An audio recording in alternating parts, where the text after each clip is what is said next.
प्रधान सदैव पूज्य स्वामी आर्यवेश जी, सदैव पूज्य स्वामी धर्मानंद जी सरस्वती प्रधान आर्य पृथ्वी सभा उत्कल, सदैव पूज्य श्री स्वामी चंद्रवेश जी वैदिक विद्वान आर्य सन्यासी श्री स्वामी रामवेश जी और हमारे यहाँ की स्थानीय आर्य पत्नी सभा तेलंगाना और आंध्र संयुक्त सभा के प्रधान आदरणीय श्री विठलराव जी आदि और हमारे अनेक गुरुकुलों से पधारे हुए बालक एवं बालिकाएं तथा हमारी बहन आचार्य पवित्रा जी कन्या गुरुकुल आदर्श, हमारी बहन शारदा जी कन्या गुरुकुल उड़ीसा, उपस्थित भद्र कुसुम मातृशक्ति बंधु,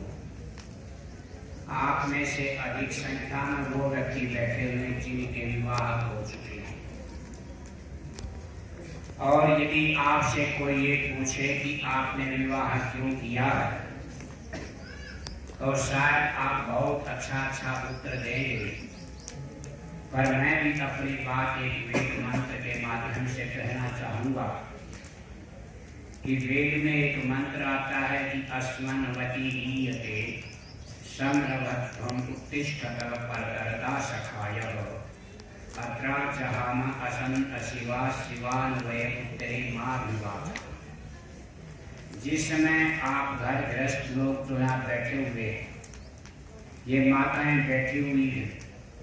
जिस समय आपका विवाह संस्कार हो रहा था तो उस विवाह संस्कार की वेला में अनेक विधियां होती हैं। स्वागत विधि है, संस्कार है, राष्ट्र विधि यज्ञ है, और उसके बाद जब संस्कार पूरा हो जाता तो एक विधि शेष रहती है, वो है उत्तर विधि जिसको कहते हैं। जो विद्वान उपदेशक और पंडित मंडली यहाँ बैठी हुई वो सब जानते हैं कि उत्तर विधि कहाँ होती है। जब लड़की कन्या के घर से जब विदा होती है, बारात और वर अपने वधू को लेकर के जब जाता है अपने घर की ओर, उस समय वो मंत्र बोला जाता है कि अस्मन्वती हीयते, हे सौभाग्यवती, ये संसार एक ऐसी नदी की ऐसे प्रवाह की तरह है जिसमें अनेक प्रकार के पत्थर, अनेक प्रकार की चट्टानें पड़ी हुई जिनके ऊपर काई लगी, और जल की धारा भी बहुत तेज है और पानी का प्रवाह भी बहुत तेज है। तो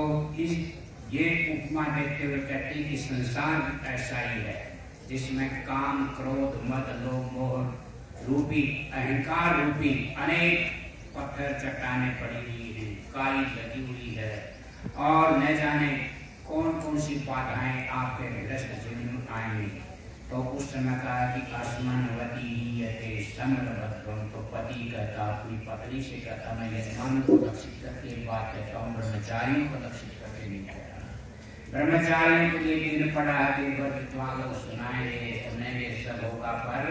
मैं आपसे कहना चाहता हूँ कि इस संसार को, इस भवसागर को पार करने के लिए आपको एक दूसरे को सहारा और कंधा दे करके आप इस भवसागर को पार कर सकते हैं।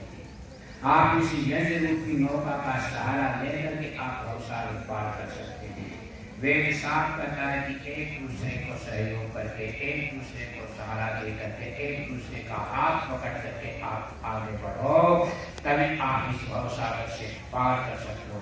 और अपने घर परिवार का वातावरण आप इस प्रकार का बनाओ जिससे कि आपकी आने वाली जो संस्कृति, आपके जो पौत्र हैं, प्रपौत्र हैं, आपके जो परिवार की जो परंपरा पड़ रही है, उस परिवार में अच्छी संस्कृति बनाओ।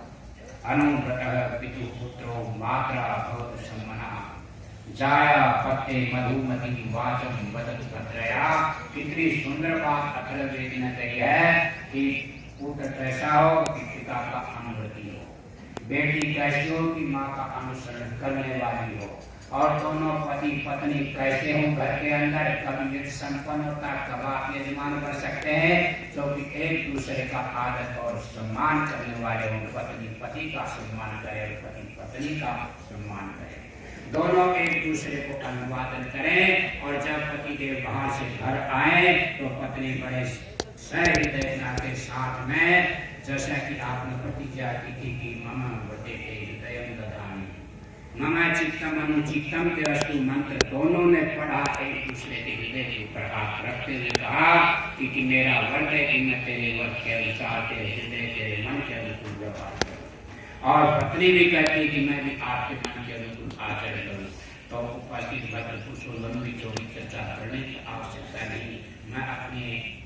यजमानों के प्रति यही कामना करता हूँ परमात्मा से कि आपने जो संकल्प किया यज्ञ करते समय, विवाह संस्कार के समय में, क्योंकि विवाह संस्कार गृहस्थ आश्रम का आधार है, उस समय जो आपने प्रतिज्ञा की वो याद दिला रहा हूँ कि आप एक दूसरे के सहभागी और सहयोगी बन करके संसार में रहे तो आपका यज्ञ पूरा होगा। और आप न जाने जीवन में कितने पवित्र कार्य को संपन्न करते हुए इस भव सागर को आप पार कर जाएंगे। क्योंकि मनुष्य